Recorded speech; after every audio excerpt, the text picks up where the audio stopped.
Good morning everyone. Welcome to PW only IAS. दोस्तों, elections खत्म हो गए हैं और यहाँ पर हमें कुछ वस्तुओं के दाम बढ़ते हुए देखने को मिल जाएंगे। अब थोड़ा समझते हैं कि आखिर किस किस चीज़ के दाम बढ़े हैं और आखिर इसके पीछे का कारण क्या है। देखो, सबसे पहले तो ये समझो कि किस किस चीज़ के दाम बढ़े हैं। देखो, एक होता है आपका कमर्शियल एलपीजी। देखो प्लीज इसको कंफ्यूज मत करना। एक होता है हम जो घरों में एलपीजी इस्तेमाल करते हैं, उसके दाम नहीं बढ़े हैं। एक होता है जो कमर्शियल पर्पसेस के लिए जो आपका एलपीजी होता है, आपके होटल्स आपके रेस्टोरेंट्स के अंदर होता है, उसका जो दाम है वो लगभग 1,000 रुपया प्रति सिलेंडर इसको बढ़ा दिया गया है। फिर इसके अलावा आपके होते हैं फ्री ट्रेड एलपीजी 5 किलो वाले। फ्री ट्रेड एलपीजी का मतलब, देखो कई बार ना आपने इनका नाम सुना होगा, छोटू एलपीजी भी इनको कई बार हम बोल देते हैं। कई बार ना जैसे कोई इंसान है, उसका कोई एड्रेस प्रूफ नहीं है, पर वो चाहता है एक सिलेंडर खरीदना, तो नॉन सब्सिडाइज्ड एक सिलेंडर आता है 5 किलो का, जिसको छोटू करके भी बोलते हैं।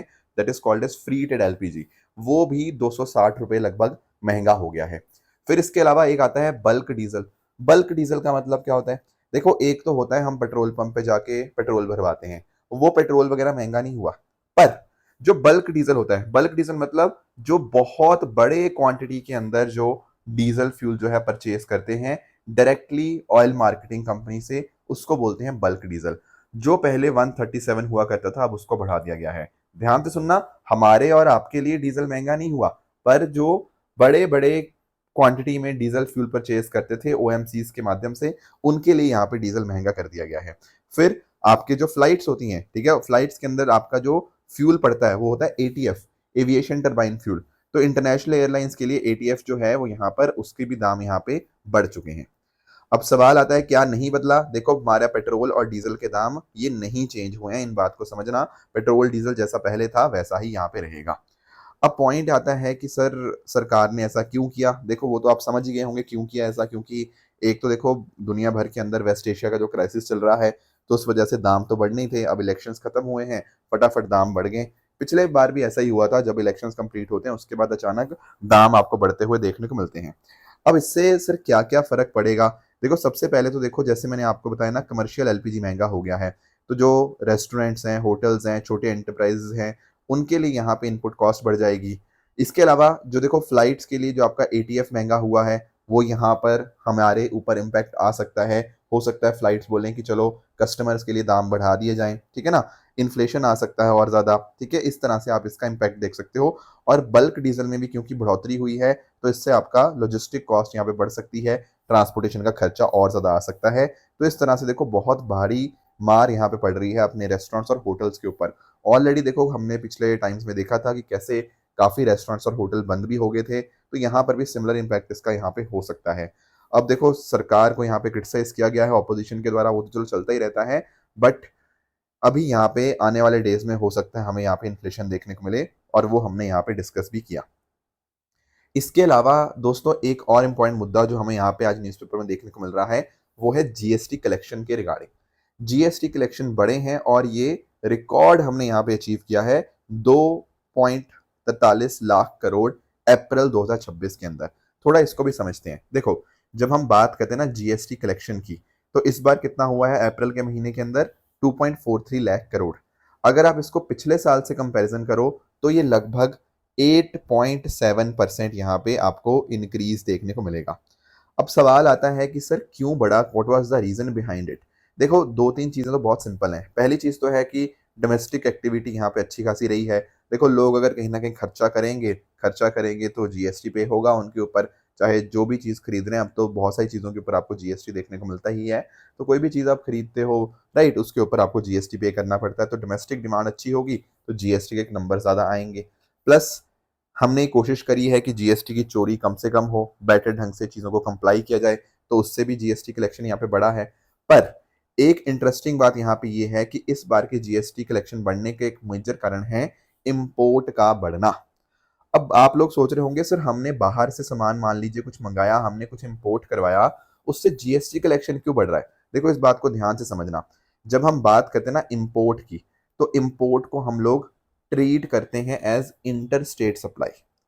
अब होता पता क्या है, मान लो कोई वस्तु भारत में आई, ठीक है, तो उसके ऊपर एक तो लगेगी बेसिक कस्टम ड्यूटी, और उसके साथ ही साथ आपका लगेगा IGST, यानी कि आपका जो इंटीग्रेटेड जीएसटी होता है वो भी यहाँ पे लगता है। मैं आपको एक एग्जांपल से भी इसको समझा देता हूँ। मान लो कोई हमने सामान लिया, मतलब हमारा कोई सामान था 100 रुपए का, हमने इसको इंपोर्ट करवाया, ठीक है। मान लो इसके ऊपर 10 रुपए की कस्टम ड्यूटी लग गई। अब कीमत कितनी होगी? 110 रुपए। अब इस 110 रुपए के ऊपर आपका IGST लगेगा। एग्जाम्पल के तौर के ऊपर मान लो अगर इसके ऊपर 18% IGST लगता है ना, तो 110 का 18% होता है, ठीक है, 19 रुपए 80 पैसे, 80 पैसे, हाँ ठीक है। तो टोटल कीमत कितनी हो जाएगी? 129.8। तो ये जो 19.8 था ना, ये सरकार यहाँ पे कलेक्ट करती है इन फॉर्म ऑफ IGST। तो अब आप समझ गए होंगे कि क्योंकि इंपोर्ट्स को हम यहाँ पे इंटरस्टेट सप्लाई के तौर पे कैटेगराइज करते हैं, तो वहां पे सरकार को IGST यहाँ पे मिल जाता है। और हमें ये नोटिस करने को मिलेगा कि हमारा जो 26% इंक्रीज हुआ है इंपोर्ट से कलेक्शन का नंबर जो था, और इसी वजह से हमें जीएसटी का नंबर यहाँ पे इंक्रीज होता हुआ यहाँ पे देखने को मिल जाता है। तो दोस्तों, डेट है आज की 2 मई 2026 एंड आप सभी का स्वागत है आज के प्रीलिम बूस्टर न्यूज डिस्कशन में। चलिए स्टार्ट करते हैं। आज पहला जो टॉपिक दोस्तों में डिस्कशन करना है वो है जुडिशियल रिक्यूजल के कॉन्टेक्स्ट के अंदर। समझेंगे कि आखिर जुडिशियल रिक्यूजल का मतलब क्या होता है। देखो, सबसे पहले मैं थोड़ा सा आपको केस के बारे में समझा दूं कि अभी हुआ क्या है। देखो, अभी पता क्या हुआ कि जो दिल्ली के पूर्व चीफ मिनिस्टर हुआ करते थे अरविंद केजरीवाल जी, दरअसल में उन्होंने दिल्ली हाई कोर्ट के सामने वो खुद अपीयर हुए। और ये केस कौन सा था? अरे वही जो आपका लिकर पॉलिसी केस है, उसी के अंतर्गत। और इसका नाम क्या है इस केस का? CBI वर्सेस कुलदीप सिंह, ठीक है ना। तो ये केस आपको पता होना चाहिए। अब अरविंद केजरीवाल ने यहाँ पे पता क्या बोला कि देखो, जो यहाँ पर जज हैं जस्टिस स्वर्णकांत शर्मा जी, इनके काफी क्लोज कनेक्शन है अखिल भारतीय अधिवक्ता परिषद के साथ। उनके बहुत सारे इवेंट्स में पार्टिसिपेट उन्होंने किया है। कहने का मतलब बेसिकली जो आरएसएस है और जो बीजेपी के और अलग अलग विंग्स है ना, उनके साथ यहाँ पर इनका काफी अच्छा खासा संबंध है। तो इन्होंने कहा कि देखो, इसके अलावा इनके जो बच्चे हैं जस्टिस स्वर्णकांता शर्मा जी के, तो वो भी ठीक है ना, वो भी गवर्नमेंट लॉयर की तरह काम करते हैं। तो कहीं ना कहीं हो सकता है कि एक पोटेंशियल कॉन्फ्लिक्ट ऑफ इंटरेस्ट हो, ठीक है ना। पोटेंशियल कॉन्फ्लिक्ट ऑफ इंटरेस्ट, जरूरी नहीं कि हो, पर देयर इज अ चांस।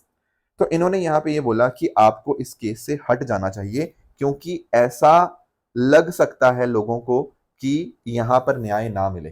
क्योंकि अगर आपके मतलब एक पर्टिकुलर पार्टी के साथ, अगर एक जज के एक पार्टी के साथ बहुत ही क्लोज कनेक्शन है, तो सामने वाली पार्टी के दिमाग में डर आ सकता है कि मुझे क्या न्याय मिलेगा या नहीं मिलेगा। और देखो, हमारे यहाँ तो एक चीज बोली जाती है कि सिर्फ जस्टिस करना नहीं है, जस्टिस होता हुआ दिखना भी चाहिए, ठीक है। Justice is just not to be done, it must also be seen that justice is being done, ठीक है ना। तो इस वजह से इन्होंने यहाँ पे एक रिक्वेस्ट डाली थी रिक्यूजल की। रिक्यूजल का मतलब क्या होता है कि जब जज को ऐसा लगता है कि यार किसी वजह से, चाहे उसकी ऑब्जर्वेशंस की वजह से या आइडियोलॉजी उसकी बहुत ही किसी के पास में हो, कुछ कॉन्फ्लिक्ट ऑफ इंटरेस्ट हो, तो जज अपने आप को साइड कर सकता है। तो यहाँ पे इन्होंने रिक्वेस्ट करी थी कि जज अपने आप को साइड कर ले, पर ऐसा उन्होंने यहाँ पे, जो जस्टिस स्वर्णकांत शर्मा जी थी, उन्होंने यहाँ पे नहीं किया। तो थोड़ा समझते हैं जुडिशियल रिक्यूजल के बारे में। तो देखो, यहाँ पे क्या होता है? Voluntary withdrawal. जज अपनी मर्जी से एक केस से पीछे हट जाता है जब आप उसको लगता है कि कुछ बायस हो सकता है, कुछ कॉन्फ्लिक्ट ऑफ इंटरेस्ट यहाँ पे हो सकता है। अब यहाँ पे एक बात समझना कि ये जो बात आई है, ये आई है एक बहुत इंपॉर्टेंट प्रिंसिपल से, नेमो जुडेक्स इन कॉसोसा, ठीक है। इसका मतलब क्या होता है? कोई भी अपने कॉज के अंदर ही जज नहीं होगा। आप क्या चीज का फैसला आप खुद ही नहीं कर सकते, ठीक है ना। इसके साथ साथ अगर हम बात करें, तो भारत में अगर हम बात करें रिक्यूजल के लिए, यहाँ पर कोई स्टेच्यूट नहीं है, कोई पार्टी यहाँ पे कंपेल नहीं कर सकती, ठीक है ना। तो यहाँ पर भारत के अंदर कोई कोडिफिकेशन नहीं हो रखा। यूएसए के अंदर ना, वहां पे सेक्शन 455 है, ठीक है, जो बताता है कि हाँ, अगर कहीं लगता है कि इम्पार्शियलिटी हो सकती है, तो उस केस में यहाँ पे जज अपने आप को साइड कर ले। पर भारत में ऐसा कोई कोड आपको यहाँ पे नहीं देखने को मिलता। जज की मर्जी होती है, जज की समझदारी के ऊपर हम विश्वास रखते हैं कि हाँ ठीक है, अगर ऐसा होगा तो जज खुद ही अपने आप को साइड यहाँ पे कर लेगा। अब आपको थोड़े से कुछ केसेस के बारे में पता होना चाहिए कि कैसे आया ये रिक्यूजल का कॉन्सेप्ट। देखो, एक तो कॉन्सेप्ट आपको या केस याद रखना है, मानक लाल वर्सेस डॉक्टर प्रेमचंद। ये 1957 का केस है। यहाँ पर सुप्रीम कोर्ट ने यहाँ पे ये बोला कि अगर मान लो कोई ऐसा इंटरेस्ट है जो हमें लग सकता है, तो उस केस में ऑटोमेटिकली डिस्क्वालीफाई हो जाए जज। तो पहले तो हमने काफी ना स्ट्रिक्ट कर रखा था चीजों को, पर बाद में आगे जाके हमने यहाँ पे और भी चीजें ऐड ऑन करी। यहाँ पर सुप्रीम कोर्ट ने 1987 के केस में यहाँ पे ये बोला कि अगर मान लीजिए एक्चुअल कोई कॉन्फ्लिक्ट ऑफ इंटरेस्ट हो भी ना, पर ऐसा प्रतीत हो, ऐसा लगे कि हो सकता है बायस हो, तो उस केस में यहाँ पे ये जो आपका रिक्यूजल है वो किया जा सकता है। फिर इनफैक्ट ना आप लोगों ने एनजैक केस सुना होगा, ठीक है, 99th अमेंडमेंट भी हुआ था, फिर बाद में सुप्रीम कोर्ट ने उसको स्टक डाउन कर दिया। वो केस कौन सा था? Supreme court advocate on record association versus union of India 2015 case. यहां पर सुप्रीम कोर्ट ने डॉक्ट्रिन ऑफ नेसेसिटी की बात करी। डॉक्ट्रिन ऑफ नेसेसिटी का मतलब क्या है? देखो, अगर मान लीजिए कोई कॉन्फ्लिक्ट है भी, पर हमें लगता है कि कोई उसका ऑल्टरनेटिव नहीं है, तो उस केस में जज को फिर केस सुनना ही पड़ेगा। ठीक है, रिक्यूजल का कॉन्सेप्ट तभी आएगा जब यहाँ पे कुछ ऑल्टरनेटिव हो। अगर यहाँ पे कुछ ऑल्टरनेटिव नहीं है और कॉन्फ्लिक्ट भी है, तो उस केस में भी जज को यहाँ पे केस सुनना ही पड़ेगा। और इस केस में भी यहाँ पे रिक्यूजल रिफ्यूज कर दिया गया था। एक्चुअली पता पॉइंट क्या है, जो ये जो केस था ना, बड़ा ही इंटरेस्टिंग केस था। यहाँ पर जो उस टाइम के ऊपर जो जज थे, ठीक है ना, जस्टिस JS खेर, ठीक है, तो उनके अगेंस्ट रिक्यूजल की प्ली लगाई थी कि आप अपने आप को इस केस से अलग कर लो, पर उन्होंने कहा कि नहीं, ऐसा कुछ नहीं है, बाकी सभी जजेस के लिए भी सेम चीज है, तो हमें यहाँ पर एक केस को सुनना ही पड़ेगा। तो ये कुछ ऐसे जुडिशियल एवोल्यूशन हुआ। पर आप ध्यान में रखिएगा कि अभी भी जो कुछ कंसर्न्स है वो यही है कि कोई क्लियर गाइडलाइन नहीं है। जज का मन करता है कर लेते हैं रिक्यूजल, जज का नहीं मन करता तो नहीं करते, ठीक है ना। ये 2015 का ये वही केस है, यहाँ पर भी सेम चीज हुई थी। फिर देखो, एक चीज और है कि अगर मान लो कोई हर बंदा कहता रहे कि नहीं नहीं, ये जज से मुझे नहीं केस सुनना, ये जज बायस हो सकता है मेरे लिए, तो कहीं ना कहीं ये कॉन्सेप्ट आया था बेंच हंटिंग का। आप चाहोगे कि मेरा मन मर्जी वाला जज यहाँ पे सुने, ऐसा थोड़ी होता है। वो जज है भाई, वो सही ढंग से ही हम उम्मीद कर सकते हैं कि वो फैसला करेगा। बाकी इसके अलावा क्योंकि देखो कोई गाइडलाइंस नहीं है, तो कोई ट्रांसपेरेंसी नहीं है, कब रिक्यूज करना है कब नहीं करना, तो कहीं ना कहीं थोड़ा सा डाउट हो जाता है कि कोई जज क्यों रिक्यूज कर रहा है या क्यों नहीं कर रहा रिक्यूज। तो एक तरह से हमें जुडिशरी को इंडिपेंडेंट भी रखना है, पर उनको अकाउंटेबल भी इंश्योर करना जरूरी है। तो दोनों के बीच में बैलेंस बना पाना थोड़ा करंट सिस्टम के अंदर यहाँ पे नहीं हो पा रहा। तो क्या करना चाहिए? देखो, सबसे पहले तो हमें कोडिफिकेशन करने की कोशिश करनी चाहिए कि एक प्रॉपर यहाँ पे कानून हो, एक प्रॉपर फ्रेमवर्क हो, जो यहाँ पे बताया कि किन केसेस के अंदर जजेस को रिक्यूज करना चाहिए और किन केसेस के अंदर नहीं करना चाहिए। बाकी क्लियर नॉर्म्स हो बेंच को बनाते समय के ऊपर, ठीक है ना। और अगर हम बात करें एक proper judicial code of conduct को अगर हमारे जजेस फॉलो करें, तो डेफिनेटली यहाँ पर ये सारी चीजें हमें अच्छे से इंप्लीमेंट होती हुई देखने को मिल जाएंगी। तो ये कॉन्सेप्ट है रिक्यूजल का। आई होप आपको ये कॉन्सेप्ट समझ आया होगा। आगे आते हैं दोस्तों, नेक्स्ट टॉपिक हमारे सामने है यूएई एग्जिट फ्रॉम ओपेक। सबसे पहले तो मैं आपको ना ओपेक का मीनिंग समझाता हूं कि ओपेक आखिर है क्या। देखो, OPEC stands for organisation of petroleum exporting countries. देखो, 1960 में पता क्या हुआ? 1960 में 5 देश साथ में आए, Iran, Iraq, Kuwait, Saudi Arabia और वेनेजुला। इन पांचों ने मिलकर क्या किया? इन पांचों ने मिलकर एक संस्था, एक ऑर्गेनाइजेशन बना ली।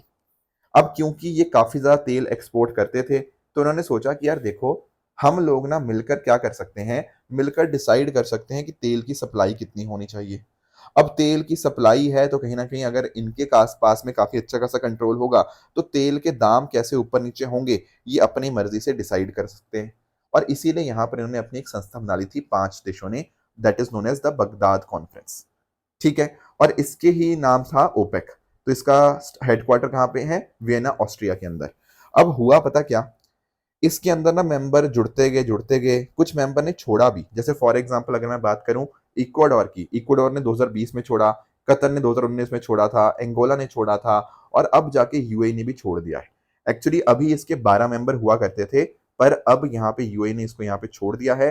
तो अब इसके बाकी 11 मेंबर बचे हैं, जिनके नाम है Algeria, Congo, equatorial Guinea, Gabon, Iran, Iraq, Kuwait, Libya, Nigeria, Saudi Arabia and Venezuela. अब 11 मेंबर बचे हैं। पहले यूएई के पहले 12 हुआ करते थे, पर यूएई छोड़ चुका है, तो अभी सिर्फ यहाँ पे 11 मेंबर यहाँ पे बचे हैं। और इनमें आप नोटिस कर पाओगे जो सऊदी अरेबिया है वो लार्जेस्ट क्रूड ऑयल प्रोड्यूसर है, और वही मेजर डिसीजन लेता है ओपेक के अंदर कि किसको कितना तेल यहाँ पे निकालना है, कितना सप्लाई करना है। तो डेफिनेटली ग्लोबल ऑयल प्राइसेस इनके द्वारा काफी ज्यादा इंपैक्ट होते हैं। इन्हीं ओपेक कंट्रीज के पास लगभग दुनिया भर का 30 से 40% ग्लोबल प्रोडक्शन यही कंट्रोल करते हैं, और लगभग 80% ऑयल रिजर्व जो हैं वो यही इन देशों के अंदर आपको देखने को मिल जाते हैं।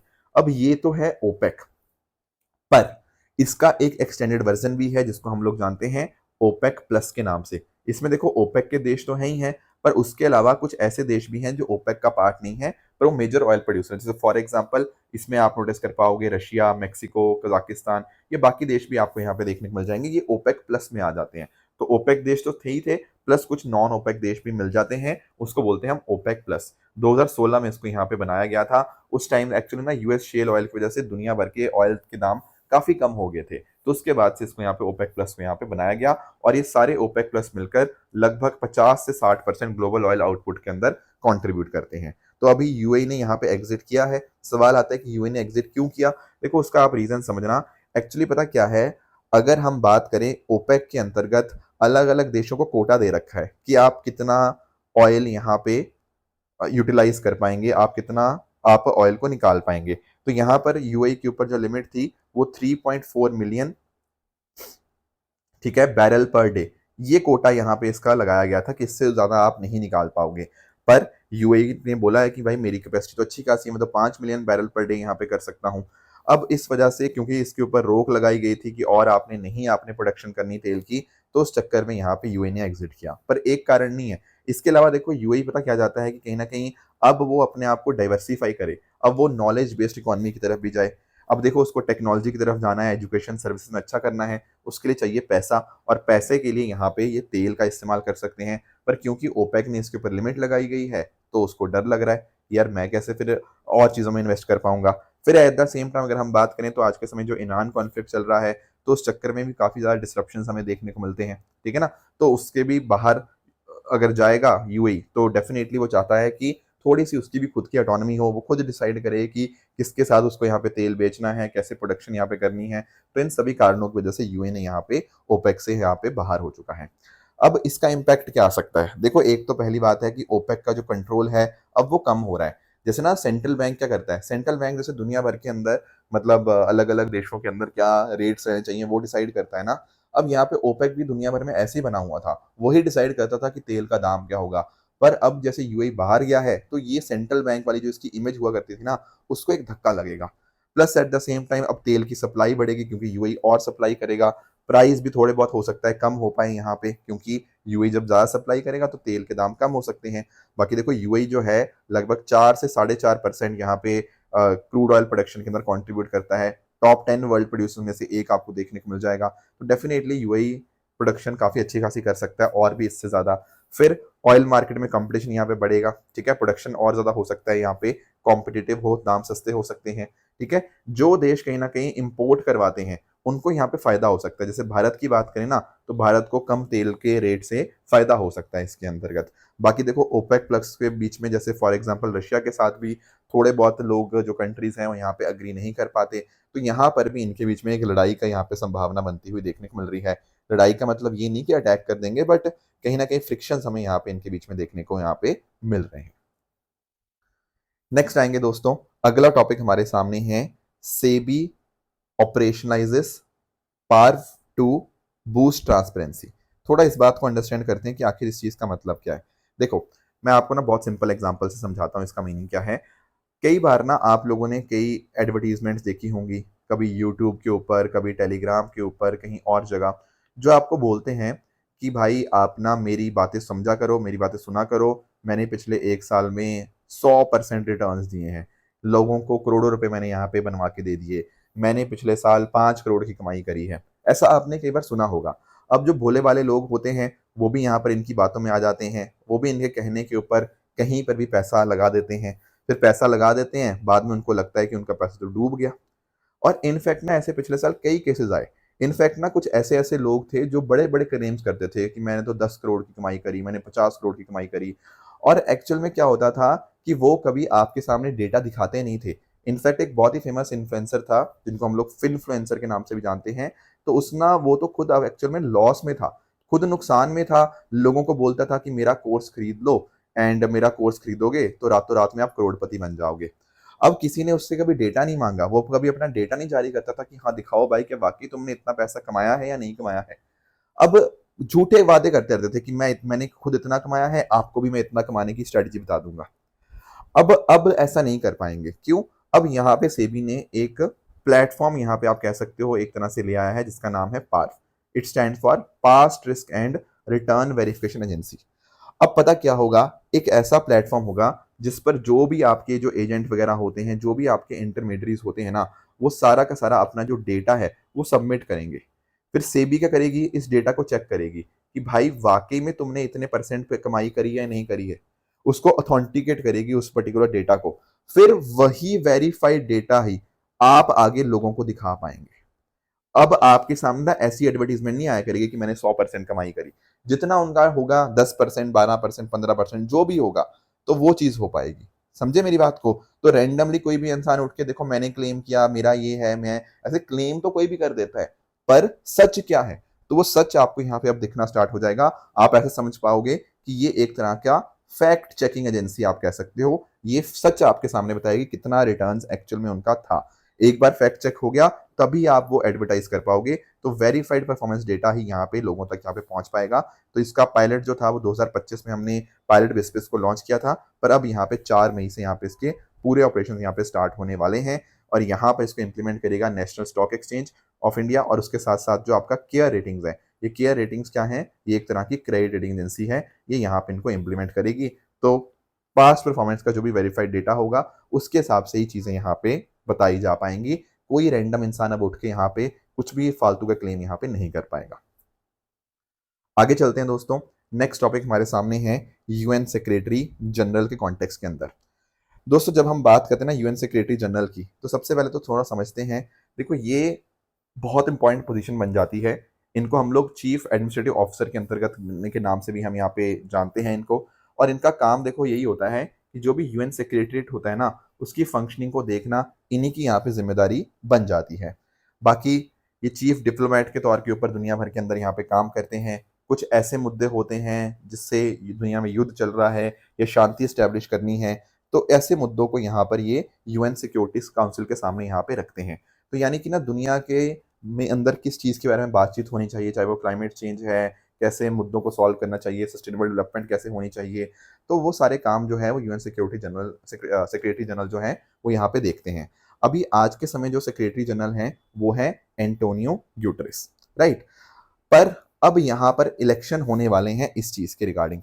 क्यों सर इलेक्शन क्यों होंगे? क्योंकि देखो इनकी टर्म कंप्लीट हो रही है। देखो वैसे एक प्रॉपर कहीं टर्म इनकी लिखी नहीं गई कितनी टर्म होती है, पर नॉर्मली ऐसा देखा गया है कि 5 साल की टर्म होती है और 5 साल के लिए वो रीअपॉइंट हो जाते हैं। तो टोटल नॉर्मली ये 10 साल के लिए रहते हैं जो सेक्रेटरी जनरल होते हैं।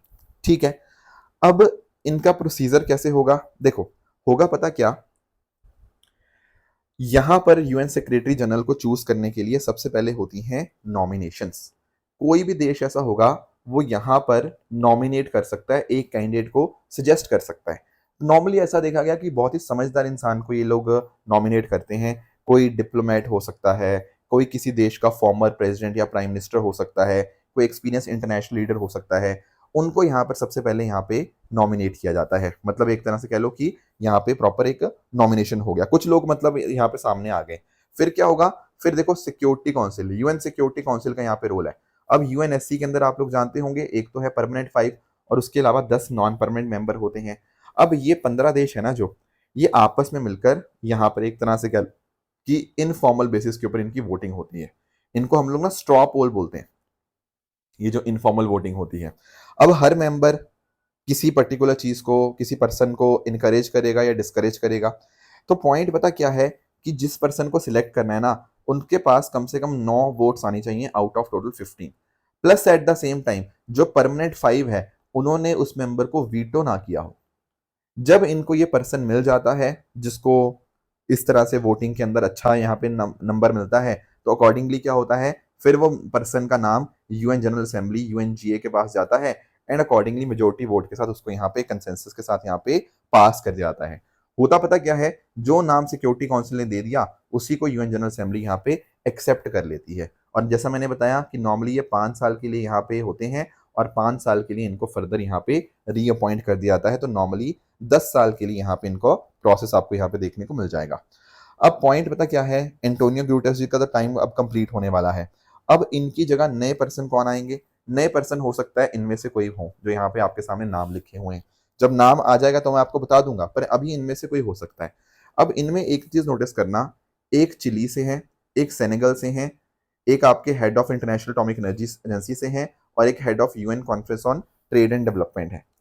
अब एक चीज नोटिस करना, होता पता क्या है, ये जो आपकी यूएन सेक्रेटरी जनरल की पोजीशन है, ये आपकी रोटेट करती रहती है।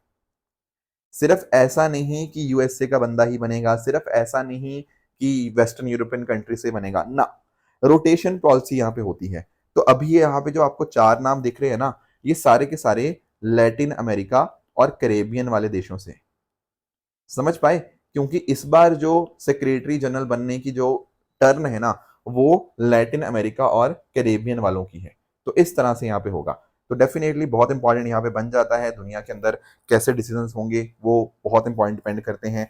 और जो भी यहाँ पे डिसीजन आएंगे, फिर उनके सामने बहुत सारी चैलेंजेस भी आएंगे, क्योंकि आप नोटिस कर पा रहे हो कि अभी यहाँ पे यूक्रेन के अंदर क्राइसिस चल रहा है, वेस्ट एशिया, अफ्रीका, और इनफैक्ट अगर हम बात करें यूएन पीस कीपिंग भी उतनी ज्यादा इफेक्टिव नहीं देखने को मिली है हर जगह के ऊपर। बाकी यूएन के अंदर अभी यहाँ पे पैसे की भी कमी है, तो स्टाफ को भी कम किया गया है, रीस्ट्रक्चरिंग करी गई है। तो ऐसे समय के अंदर नए सेक्रेटरी जनरल का यहाँ पे बनना बहुत ज्यादा इंपॉर्टेंट यहाँ पे बन जाता है। देखना ये होगा कि वो कैसे यहाँ पे इन चीजों को मैनेज कर पाएंगे। बाकी यूएन सिक्योरिटी काउंसिल खुद अपने आप में डिवाइडेड है, एक तरफ यूएसए है, एक तरफ चाइना है, एक तरफ रशिया है। तो समझ ही नहीं आता अभी को कैसे यहाँ पे डिसाइड करेंगे। Plus at the same time हमें 2030 तक अपने एसडीजी गोल्स भी यहाँ पे अचीव करने हैं। तो हम तो बहुत पीछे चल रहे हैं इन चीज़ों के अंदर। तो क्या अपॉर्चुनिटीज़ हैं, क्या चैलेंजेस हैं, ये सारे बहुत इंपॉर्टेंट यहाँ पे बन जाते हैं। ठीक है ना? तो यूएन के अंदर रिफॉर्म्स की जरूरत है आने वाले टाइम के अंदर। हमें इंश्योर करना होगा कि महिलाओं का भी प्रॉपर यहाँ पे रिप्रेजेंटेशन रहे यूएन स्टाफ के अंदर। एंड आपके climate action, migration, development and in सब चीज़ों का हमें ऊपर यहाँ पे ध्यान देने की यहाँ पे जरूरत है। तो आने वाले दिनों में हमें पता लगेगा कि कौन यूएन सेक्रेटरी जनरल यहाँ पे बनने जा रहा है। नेक्स्ट आते हैं दोस्तों, अगला टॉपिक हमारे सामने है NITI Aayog framework for million plus cities. सबसे पहले तो ये जानो कि ये मिलियन प्लस सिटीज होती क्या है। देखो नाम में ही है ना, मिलियन प्लस। तो ऐसे शहर जिनकी पॉपुलेशन 1 मिलियन से ज्यादा है, 1 मिलियन मतलब 10 लाख से ज्यादा जिनकी पॉपुलेशन होती है, उनको हम मिलियन प्लस सिटीज यहाँ पे बोलते हैं। भारत में ऐसी कुल 47 मिलियन प्लस सिटीज आपको देखने को मिल जाएंगी, जो लगभग 1/3 भारत के अर्बन पॉपुलेशन का पार्ट है। ठीक है, कंट्रीब्यूट करती हैं। और उसके अलावा देश की जीडीपी के अंदर लगभग 60% कंट्रीब्यूशन इन्हीं का है। देखो जैसे ना ये शहर हैं दिल्ली, मुंबई, कोलकाता, चेन्नई, मतलब ऐसे शहर जिनकी पॉपुलेशन 10 लाख से ज्यादा है, उनका कंट्रीब्यूशन जीडीपी के अंदर बहुत बहुत ज्यादा हमें देखने को मिल जाता है। तो हमें यहाँ पे देखो डेफिनेटली देश के ग्रोथ इंजन के तौर के ऊपर काम करते हैं। इंडस्ट्रियल प्रोडक्शन खूब होता है यहाँ के ऊपर, ठीक है ना। इनोवेशन हो गया, इन्वेस्टमेंट यहाँ पे काफी अच्छा खासा आता है। और अर्बनाइजेशन को आगे लेके जाने के अंदर इनका बहुत इंपॉर्टेंट रोल है। पर पॉइंट वही है कि हमें सही ढंग से इंफ्रास्ट्रक्चर यहाँ पे डेवलप करना होगा, सस्टेनेबल डेवलपमेंट करना होगा, इकोनॉमिक ग्रोथ हमारी अच्छे से होनी चाहिए, अनप्लैंड अर्बनाइजेशन यहाँ पे नहीं होना चाहिए। तो इसीलिए पता क्या किया है, नीति आयोग ने एक रिपोर्ट रिलीज करी है, moving towards effecting city government, a framework for million plus cities. यानी कि मिलियन प्लस सिटीज में कैसे अच्छे ढंग से अर्बन गवर्नेंस हो पाए, उसमें क्या रिफॉर्म की जरूरत है, कैसे सर्विस डिलीवरी हमें यहाँ पे इंप्रूव करनी है, कैसे इंस्टीट्यूशनल कैपेसिटी हम और ज़्यादा बेहतर बना सकते हैं, ताकि हमारा जो विकसित भारत का सपना है 2047 तक अचीव करने का, उनको हम यहाँ पे अचीव कर पाएं। इसके लिए यहाँ पे नीति आयोग ने ये रिपोर्ट दी है। इस बात को हम यहाँ पे ध्यान में रखेंगे। तो ये थे कुछ टॉपिक्स जो आज हमें डिस्कस करने थे। अब रही बात ट्रू एंड फॉल्स स्टेटमेंट्स की, यहाँ आपके सामने कुछ स्टेटमेंट्स हैं, इनको आप पढ़िएगा, बताइएगा कौन सा सही है कौन सा गलत है। एंड जो कल मैंने आपको होमवर्क दिया था, एक तो था पंचायत एडवांसमेंट इंडेक्स के बारे में। देखो ये जो आपका इंडेक्स है, ये आपका मिनिस्ट्री ऑफ पंचायती राज के द्वारा रिलीज किया जाता है, ना कि नीति आयोग के द्वारा। इसीलिए पहला स्टेटमेंट अपना यहाँ पे गलत हो जाएगा। तुराग रेबल्स की बात करें तो देखो ओमान के अंदर नहीं, बल्कि मैंने जैसे आपको बताया था कल, माली के अंदर आपको यहाँ पे देखने को मिल जाएंगे। तो second statement is incorrect. Sikkim की बात करें तो बिल्कुल कंचनजंगा जो कि भारत की हाईएस्ट पीक है, वो यहीं पर आपको देखने को मिलती है, that is correct. And ethanol blending programme की बात करें तो स्टार्ट देखो 2003 में ही हुआ था, पर 2014 के बाद इसमें जो रफ्तार है वो तेजी से यहाँ पे पकड़ी है, that is also a correct statement. तो ये थी हमारी आज की डिस्कशन। इसी तरह से आप सब लोग अपने एंड पे हार्ड वर्क करते रहिए। Thank you so much for joining, all the very best, thank you so much.